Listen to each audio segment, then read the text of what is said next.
Ron Johnson, the businessman from Wisconsin, who first time running becomes a U.S. Senator. He actually exports to China. I can tell you in our caucus, takes complex issues, boils them down, and speaks in such a common sense way. He always advances. So, Ron, we're so glad to have you with us. Thank you. Well, thank you, Bob, and thank you, Senator McCaskill. Senator Kyle mentioned the Tea Party. I mean, I'm one of those guys. I sprang from the Tea Party movement, gave a speech. I stepped up to the plate to run for the United States Senate because I truly believe we're bankrupting this nation. And if you take a look at what happened last week, we almost shut down the government because we were arguing over a few $billions. I mean, our debt and deficit is measured in the trillions of dollars. I mean, our problem is almost 1,000 times worse than the current debate. So it is absolutely essential that we get serious about the amount of spending, the amount of debt that we're racking up. One thing I'd like to point out is the amount of spending we're doing is basically on consumption. Sure, we're doing some investment in this country, but by and large, we are consuming what we're spending. And in the process, we are racking up huge amounts of debt, which we will pass on. We'll pass a crushing burden of debt onto our children and grandchildren.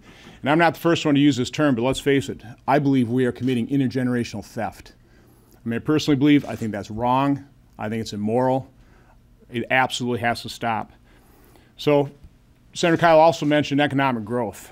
I think the number one component of a solution to our problem really is attaining economic growth.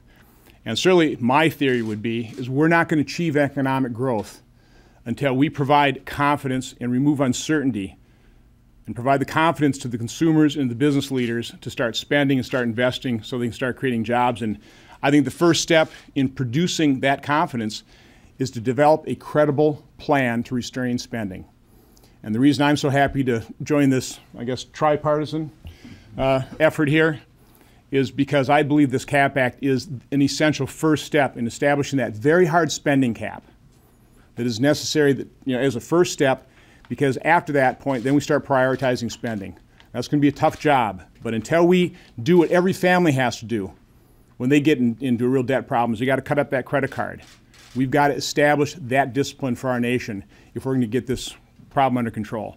So again, I'm very pleased to join this tripartisan effort, add my name to a growing list of co-sponsors, and I just want to applaud Senator Corker and Senator McCaskill for doing the hard work, developing that sponsorship, and I'm hoping this proceeds quickly, and I look forward to the passage of this piece of legislation. Thank you.